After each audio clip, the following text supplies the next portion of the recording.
अति प्राचीन काल की बात है, जब देवताओं और असुरों के बीच असंख्य संघर्ष हुआ करते थे। एक ऐसा संघर्ष जिसने ब्रह्मांड की चाल को बदल दिया। यह कहानी है राहु और केतु की, दो रहस्यमय ग्रह जिनकी छाया आज भी हमारे जीवन पर प्रभाव डालती है। सृष्टि के आरंभ से ही देवता और असुर एक दूसरे के विरोधी रहे हैं, परंतु जब संपूर्ण सृष्टि संकट में आ गई तो एक ऐसा समय आया जब उन्हें मिलकर समुद्र मंथन करना पड़ा। ब्रह्मा जी का दिव्य रूप प्रकट होता है। उनके 4 मुखों से ज्ञान की आभा फैलती है। ब्रह्मा जी गंभीर स्वर में, हे देवों और असुरों, इस क्षण सृष्टि का सबसे महत्वपूर्ण कार्य हमारे सामने है। हम सभी मिलकर समुद्र मंथन करेंगे। इससे अमृत कलश उत्पन्न होगा, जिसे पाने वाला सशक्त बन जाएगा। देवता और असुर एक स्वर में, हम तैयार हैं। मंथन के लिए मंदराचल पर्वत को समुद्र की सतह पर रखा गया। वासुकी नाग को रस्सी के रूप में लिया गया। देवता इंद्र बोलते हैं, मंथन प्रारंभ करो। मंथन प्रारंभ हुआ। पर्वत के घूमने से समुद्र में लहरें उठी और अशांति फैल गई। मंदराचल पर्वत धीरे धीरे घूमता गया।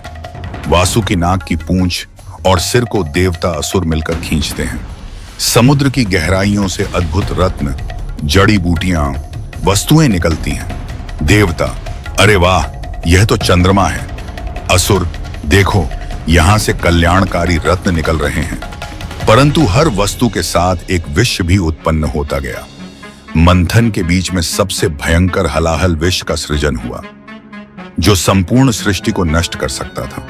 एक विशाल विषैले बादल की तरह हलाहल विष समुद्र से उभरता है। देवता, हे भगवान शंकर, इस विष से सृष्टि को बचाओ। शिव जी गंभीर और करुण स्वर में, मैं स्वयं इस विष को अपने गले में धारण करूंगा ताकि सृष्टि सुरक्षित रहे। भगवान शिव ने अपने गले में विष को धारण किया।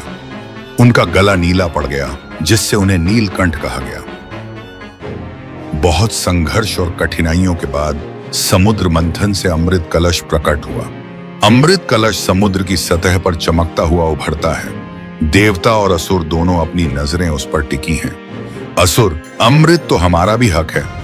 इंद्र, हे मित्रों, यह अमृत केवल देवताओं के लिए है। मोहिनी अवतार का प्रवेश होता है। भगवान विष्णु मोहिनी रूप में प्रकट हो जाते हैं। सौम्य परंतु रहस्यमय मुस्कान। असुरों की नीयत छलपूर्ण थी। अमृत प्राप्ति के लिए वे देवताओं को धोखा देने का षड्यंत्र रच रहे थे। तब भगवान विष्णु ने मोहिनी रूप धारण किया। मोहिनी रूप की मृदुल मुस्कान में समाई थी दिव्यता और छल कपट का अद्भुत संगम। मोहिनी, हे असुरों, यह अमृत केवल देवताओं का भाग्य है। तुम इसे पाने के योग्य नहीं हो। असुर मोहिनी के मोह में आ जाते हैं। दशा बदलती है, कलश से अमृत का वितरण होता है। देवता भाग्यशाली होकर अमृत पीते हैं। जैसे जैसे मोहिनी अमृत वितरण करती गई, असुर बेखबर अमृत प्राप्ति के अपने प्रयास में व्यस्त थे। असुर भी मोहिनी के मधुर स्वर और दिव्यता में सम्मोहित हो चुके थे। उनके हृदय में लालसा और चतुराई का समागम हो चुका था। तभी अचानक सुखर्ण, एक अत्यंत चतुर और कुटिल असुर, अपने मन में एक षड्यंत्र रच रहा था। उसके आंखों में छलक रही थी चालाकी की अग्नि। सुखर्ण अंतर्मन से बोलता हुआ, इस अमृत को केवल देवता ही पाएंगे ऐसा नहीं हो सकता। मेरी भाग्यशाली चाल इस रहस्य को भी परास्त कर देगी। सुखर्ण असुरों में सबसे चालाक और चतुर माना जाता था। उसने अपनी गहरी सोच और छल कपट से यह निर्णय लिया कि मोहिनी के माध्यम से अमृत को प्राप्त कर वह अमरता का अधिकारी बनेगा। परंतु उसके लिए यह काम इतना सरल नहीं था। देवताओं की चतुर निगाहें हर ओर चौकस थीं। सुखर्ण ने पहले अपने असुर रूप को छिपाया। उसने स्वयं को दिव्य तेज से परिपूर्ण एक देवता का स्वरूप धारण कर लिया। उसके मुख पर मधुर मुस्कान थी। उसकी वेशभूषा स्वर्गीय और अनुपम थी, जैसे कि वह स्वयं इंद्र, वरुण या अन्य कोई परम देवता हो। उसकी चाल में गर्व था, आंखों में दिव्यता की झलक। सुखर्ण का उद्देश्य स्पष्ट था, मोहिनी और सभी उपस्थित देवताओं को धोखा देना। वह धीरे धीरे अमृत कलश की ओर बढ़ा।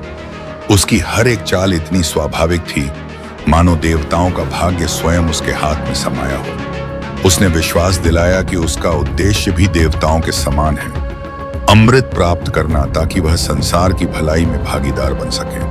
उसके दिल में विश्वास की बजाय छल का भरपूर भरोसा था। अमृत कलश के समीप पहुंचते ही उसकी सांसें बढ़ने लगीं। वह महसूस कर रहा था कि यह पल उसके जीवन का सर्वाधिक निर्णायक पल बनने वाला है। सुकर्ण के हाथ कलश की ओर बढ़े, उसके होंठ धीरे धीरे अमृत के संपर्क में आए। वह धीरे धीरे सावधानी पूर्वक निःशब्द रूप से अमृत कलश से एक घूंट पीने में सफल हो गया। सुकर्ण के होंठों से अमृत की मिठास ने उसके पूरे अस्तित्व को परिवर्तित कर दिया। उसकी आंखों में चमक उठी और उसने स्वयं को अनंत अमृता का अधिकारी समझ लिया। इस अमृत पीने की प्रक्रिया इतनी सूक्ष्म और चालाकी से संपन्न हुई कि किसी ने उसकी हरकत को तत्काल पहचान नहीं पाया, सिवाय सूर्य और चंद्रमा के। परंतु सूर्य देव और चंद्रमा ने उसकी चालाकी को तुरंत पहचान लिया। सुकर्ण की आंखों में छल की झलक थी और उसके कदमों में असमंजस। उनकी दृष्टि इतनी प्रखर थी कि वे छली हुई चाल को भी पहचानने में सक्षम थे। सूर्यदेव गंभीर स्वर में, मोहिनी, यह असुर केवल अपने लालच के लिए स्वयं को देवता बनाकर आया है। यह धोखा करने की कोशिश कर रहा है। चंद्रमा देव संवेदनशील स्वर में, मैंने उसकी आंखों में छल देख लिया। वह केवल छल कपट से अमृत प्राप्त करना चाहता है। हमें इसे रोकना चाहिए। सूर्य और चंद्रमा की शिकायत सुनकर मोहिनी की मुस्कान में गंभीरता समा गई। वह चुपके से धीरे धीरे सुकर्ण की ओर बढ़ी।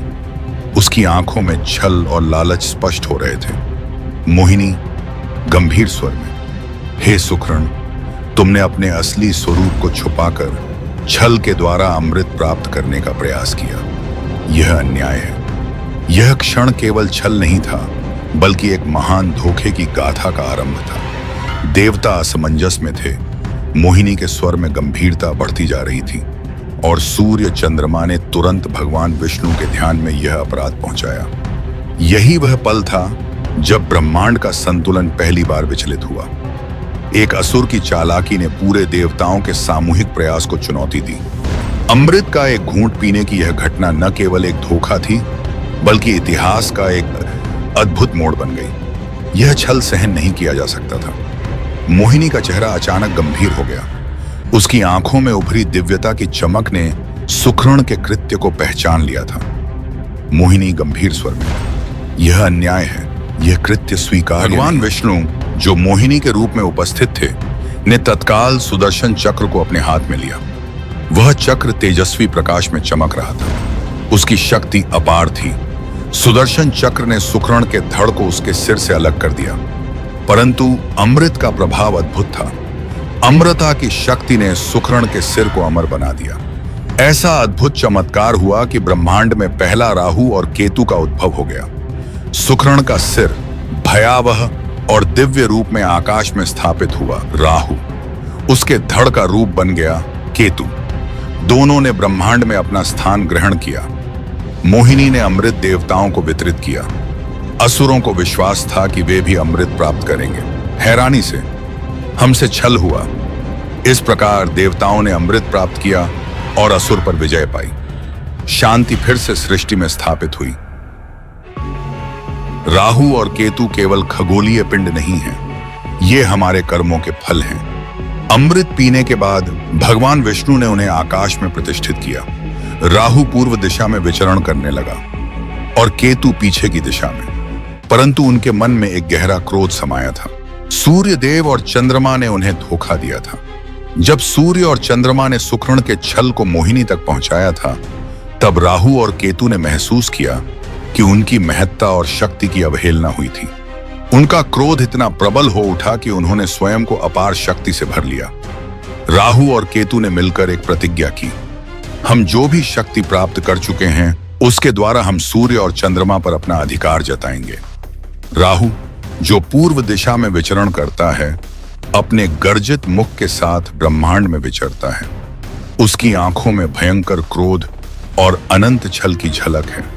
जब सूर्य देव अपने तेजस्वी रूप में आकाश में अपना प्रकाश फैलाते हैं, तभी राहु अपने प्रचंड रूप से सूर्य के समीप पहुंचता है।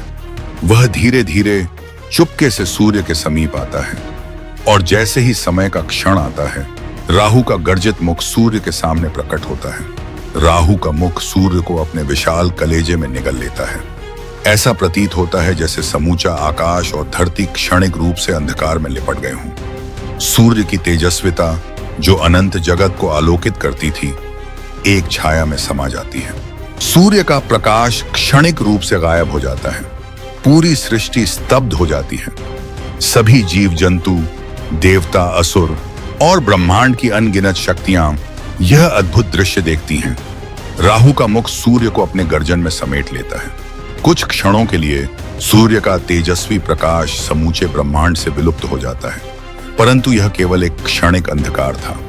समय की चाबी धीरे धीरे फिर से घूमने लगती है। राहु सूर्य को छोड़ देता है और सूर्य पुनः अपने तेजस्वी रूप में प्रकट होता है। इसी प्रकार केतु चंद्रमा के साथ संयोग करता है। चंद्रमा जो सौम्यता और शांति का प्रतीक है, जब केतु के समीप आता है तो उसकी मृदुलता क्षण भर के लिए गुम हो जाती है। केतु का कष्टमय मुख चंद्रमा के सामने प्रकट होता है। केतु का मुख चंद्रमा को छुपा देता है। चंद्रमा के प्रकाश का सौंदर्य क्षण भर के लिए गुम हो जाता है। ऐसा प्रतीत होता है जैसे चंद्रमा भी अपने कष्ट से छिपने को विवश हो जाता है। यह संयोग केवल खगोलीय घटना नहीं, बल्कि एक शाश्वत प्रतिशोध की अमिट गाथा बन गया। राहु और केतु का क्रोध सूर्य और चंद्रमा के प्रति आज भी ग्रहण की स्थिति के रूप में प्रतिबिंबित होता है। हर ग्रहण एक स्मृति है कि छल और कपट का फल अवश्य भुगतना पड़ता है। इसलिए राहु केतु का प्रभाव हमें डराने वाला नहीं, बल्कि समझने और सीखने वाला होना चाहिए। यह हमारे कर्मों की परीक्षा है। हर ग्रहण के बाद उजाला अवश्य आता है। जैसे राहु केतु की यात्रा अनंत है, वैसे ही हमारे कर्म भी अनंत फल देते हैं। हमें चाहिए कि हम धर्म के मार्ग पर चलें, अपने कर्मों का मूल्य समझें और इस ब्रह्मांड के रहस्य को समझने का प्रयास करें। अगर आपको यह वीडियो पसंद आया हो तो लाइक जरूर करें, अपनी राय कमेंट में बताएं और ऐसे ही पौराणिक किस्से सुनने के लिए हमारे चैनल को सब्सक्राइब करना न भूलें। बेल आइकॉन दबाइए ताकि हर नई कहानी सबसे पहले आप तक पहुंचे। और हाँ, इस वीडियो को अपने दोस्तों और परिवार के साथ शेयर जरूर करें, क्योंकि कथाएं तभी जीवित रहती हैं जब हम उन्हें आगे बढ़ाते हैं। मिलते हैं अगली रोचक कथा में।